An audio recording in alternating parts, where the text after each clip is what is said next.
10, 9, 8, 7, 6, 5, 4, 3, 2, 1, 0. Well, I don't know about you guys, but I am feeling a real sales rut right now on Poshmark. And I don't know what's going on.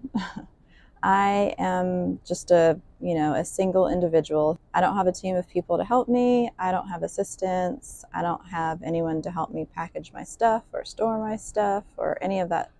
So I basically do everything myself. I don't think I've had a sale for like a week. Maybe I did have one or two, but it just seems like very, very slow going right now. So I know that listing is the answer.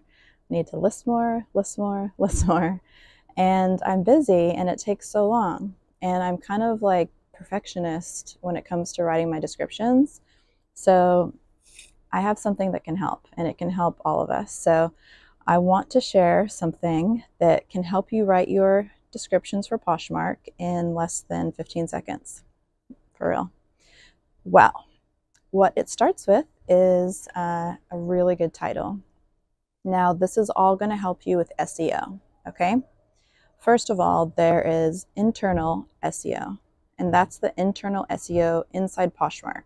So the things in your title and your description that helps people find your item on Poshmark, as well as the activities you do that helps you find items on Poshmark, okay?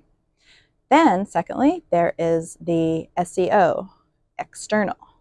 So that's the kind of SEO where people from outside of Poshmark will find your item. And you're like, wait a minute, I didn't know people from outside of Poshmark could find my item.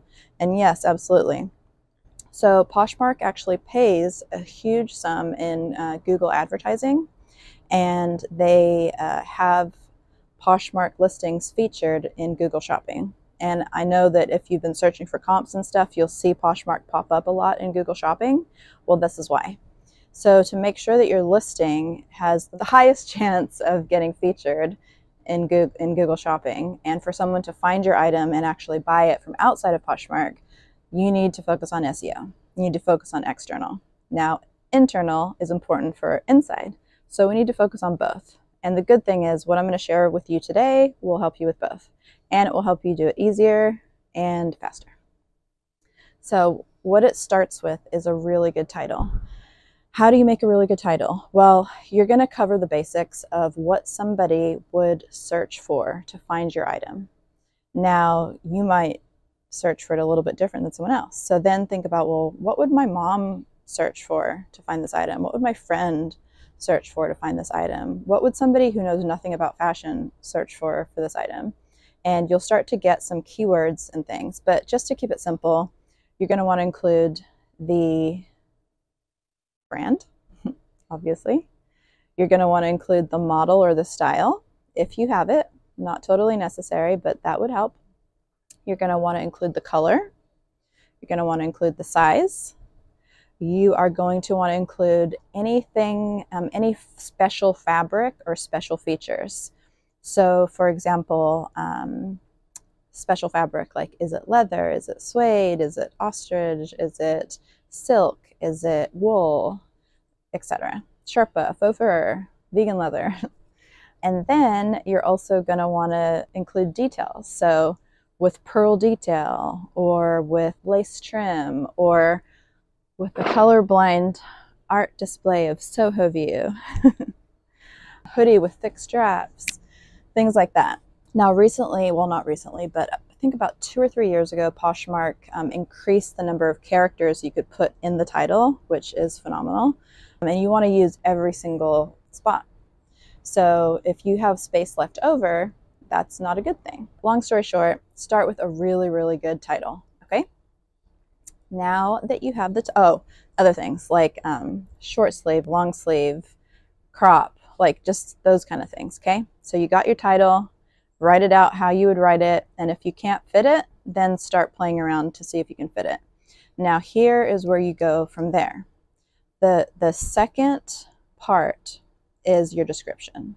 So that finished title that you have, you're going to copy and paste it into the first line of your description. For external SEO, those search robots, they don't want to see the same exact thing, but they want to see that what you're talking about is what you're talking about, so that they can pump you up on the search engine listings. So you're going to copy and paste it, but then you're going to rearrange it a little bit. So you're going to rearrange some words. You might add a word or delete a word and just kind of modify it a little bit so that it's like what you said, but just a little different. Then at the very bottom of your description, you're going to do the exact same thing. So you are going to copy and paste your title, modify it a little bit, switch it around a little bit, make sure all three are different, but very similar. Now, at the bottom, you might not be able to fit the whole title because it's just going to sound weird. So you might just say something like, I'm using a Bagatelle puffer jacket, by the way, as my example. At the end, maybe I would say like, this Bagatelle ivory puffer jacket is the it jacket or the it puffer coat for this winter season. So I'm using some of the keywords, but I'm not like writing it like a robot, like Bagatelle, puffer, ivory, size medium, when I already mentioned that. So you got to kind of be slick with it. Now, that's our sandwich, or our three-pronged sandwich. Now, inside is the meat and cheese of the sandwich, meat and potatoes. And there, you're going to want to really bring your item to life. Let's pretend that there is a fancy boutique and your item is in that store, and the store manager called you and is trying to explain what the item is and really bring it to life. She's going to say all of these beautiful descriptions like, oh, you can wear this with jeans and tall boots, and you can wear it casual, and you can wear it here, you can wear it there, and oh, it's so soft, and inside it's fully lined, and the pockets are slip pockets and button closure, and blah, blah, blah, blah, blah. So you want to really use descriptive terms to help that person really understand what it is that they're buying. Very important. Make sure you inspect it for flaws and that you list all of those flaws. Even if it's super tiny, just do it. So much better to list a flaw than to have an unhappy customer. And it's very important to inspect because sometimes you can miss those things too. So definitely add that. And if it doesn't have any flaws, legit, then say no flaws. Oh, and another thing to put in your title is NWT, new with tags, if it is new with tags. If it's used, don't put used in the title, just put used in the description. Another guideline that I follow is I follow the Google Shopping Field guidelines, or Google Merchant Field guidelines. Those are fields that boutiques and stores and stuff online have to include in their product description in order for them to be eligible for Google Shopping. Well, of course, the same thing would apply with Poshmark if they're doing an ad for your listing. So I would suggest that you Google Shopping Fields, Google Shopping Requirements, or Merchant Google Shopping Requirements, something like that, because they do change. But there's some basic ones that are on there that I know of that I always use. So, for example, retail price. So retail price : what the retail price is, that's one of them. And if you don't know the retail price, then you should try to search for it.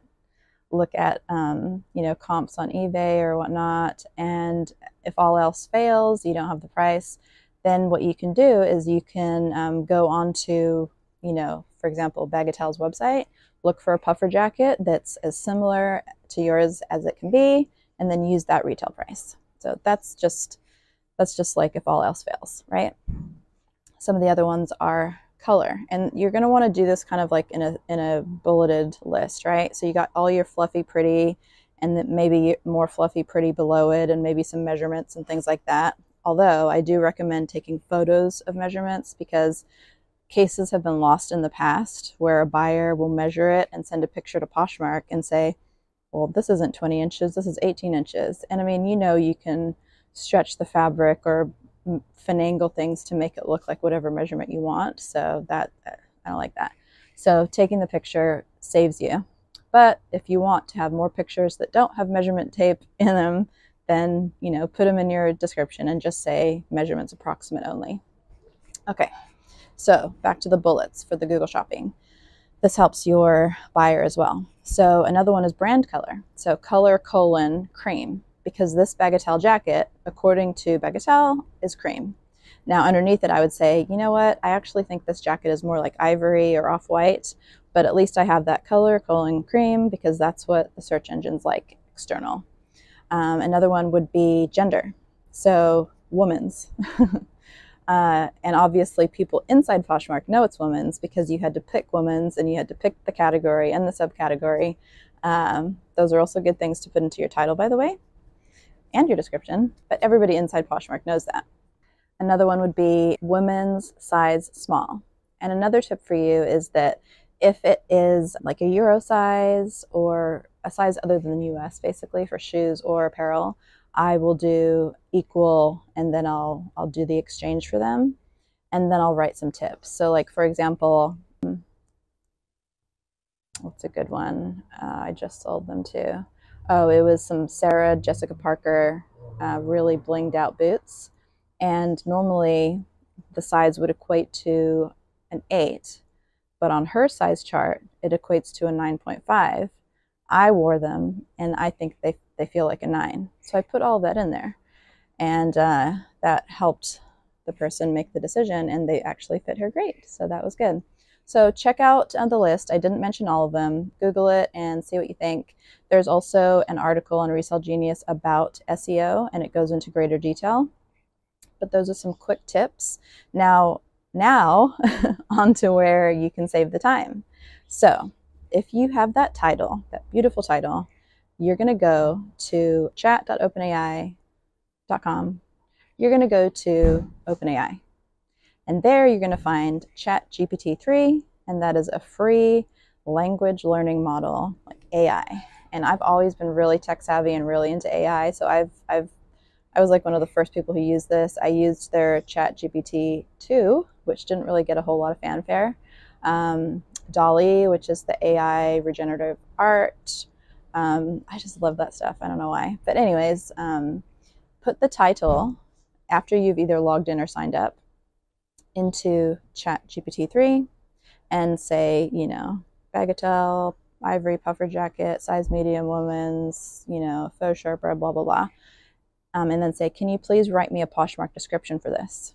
And then boom, you'll shock yourself because it'll write it like this, literally like 3 seconds. And you can look it over, and it actually keeps track of that conversation as long as you're in the same session. So let's say like it does a bad job. You can say, you know what, can you try that again? I really don't like that. And it will do it again. But usually you'd be surprised at like how amazing it is, because it has been taught over so much time, and each time someone uses it, it gets smarter and blah, blah, blah, blah, blah. So I did it for bagatelle. I'll show you on the screen, probably at the end or something, or in the beginning maybe, of how it did. And so then what I would recommend after that is say, can you also do a description for the Google, the required Google merchant fields or the required Google shopping fields? And then it will write that. And then if they're not combined, then say, okay, can you please combine those two descriptions and make them into one? And it'll do it. And then you could go on to say other things like, how would you describe faux Sherpa? Or let's see, what do you think something like this would sell for? I mean, some of the stuff is inaccurate in terms of like those specific, like the price thing. I tried the price thing and it said, you know, new would sell from 100 to 200, used, or sorry, no, it said used would sell for 100 to 200, and it has a retail price of 148. So I think that's pretty generous. I think I would probably charge a little bit less, but you know, it's not super far off. So don't trust everything from Chat GPT-3. Go over it before you post it on your description, of course. But this way, all you have to do is write the title. And like I said, I'm extremely perfectionist. I will rewrite and delete and rewrite and delete and rewrite and delete my title or my descriptions like a million times, and it takes way too long. So now I have a really quick and easy way to just description, and all I have to do is the title, take the photos, use a really cool photo editing app that will make them look awesome in no time, list that, and then hopefully get out of my sales rut. And if you guys are experiencing a sales rut, I am sending you lots of good thoughts and energy so that you will also get out of your sales rut and you will sell so much. And that's it. I hope you enjoyed this video. You can learn more about the SEO on resellgenius.com. And thank you. Have a wonderful day or weekend. P.S. I love comments. Let me know what you thought. And please subscribe. Bye.